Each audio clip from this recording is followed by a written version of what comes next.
everybody, I'm Poonam. I'm an OT at JLD. I am Kavita. I'm an occupational therapist at JLD. Today we're going to show you a short video on how do kids have a sensory overload and what happens in that situation. Alright, so we're going to start with a fine motor activity, drawing lines, which is often very challenging for kids, and they try to avoid that activity. So we'll see how it goes. Hi Kavita, it's Miss Poonam. We're going to draw lines today. It's my turn. Look. Now it's your turn. Let's do it. No. Kavita, let's do it. No. Kavita, come back. All right, so maybe I have to change my approach, the way I'm working with Kavita.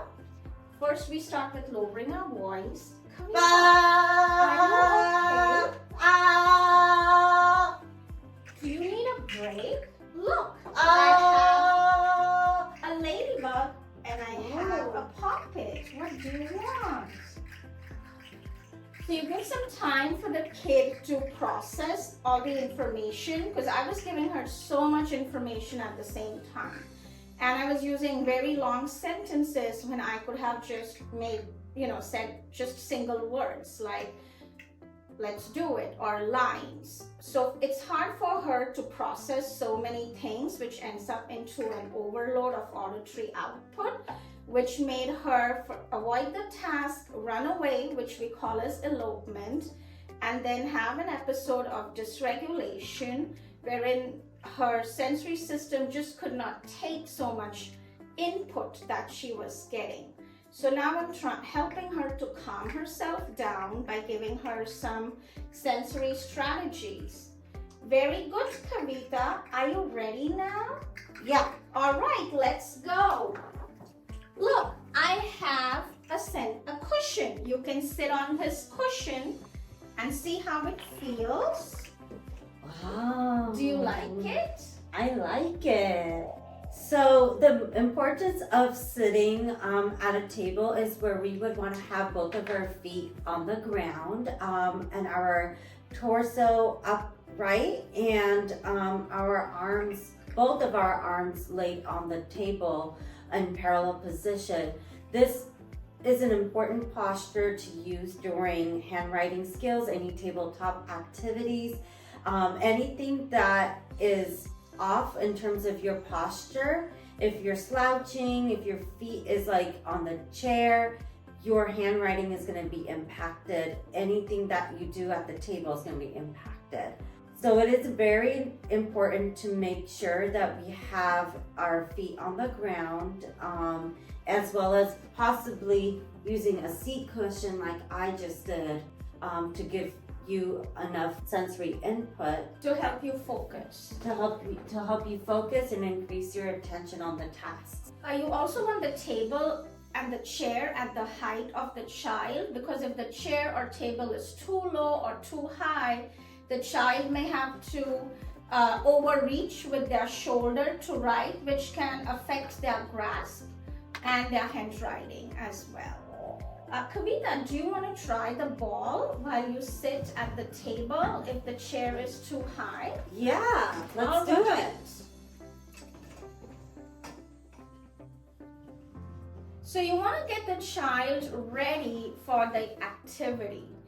If they don't want to start with the activity right away, you can offer them something which is similar, like a warm-up before that activity.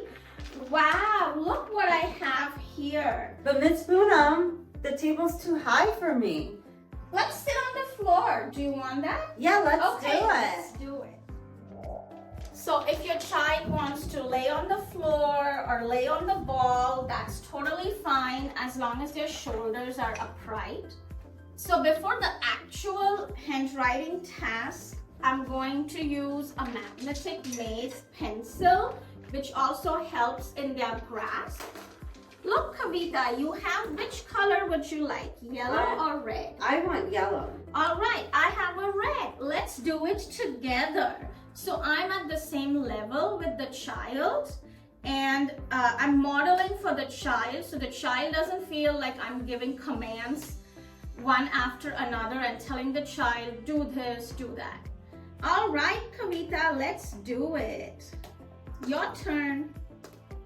Wow, I like how you are holding the pencil. And then when the child is doing the task, instead of keeping on telling her and correcting her, I can just help her with a physical cue on how to hold it. I don't have to tell her, oh, you're not doing it right. Wow. You did it. I did it. I did it. Now, let's try this. My turn. Your turn. Wow. I drew a line. Are you all done? All done. All right. Thank you, Kavita. She drew 3 lines, which was amazing. And this is just a start. I can't tell her, oh, let's do 10 lines, so let's do 20 lines. That's too much for the child. Let's start with smaller steps so we can see more success along the way. Another suggestion that we would like to give when it comes to handwriting is that sometimes if we have weakness in the shoulder muscles or in the core, we would recommend doing handwriting on the vertical surface. So you can take a piece of paper, paste it on the wall or on the back of the door.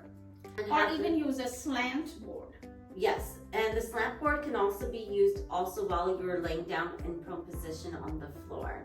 This will provide enough sensory input to all our muscles and our joints, as well as strengthening our core muscles and our shoulder muscles utilized for our handwriting skills. I hope you enjoyed this video and it was very helpful.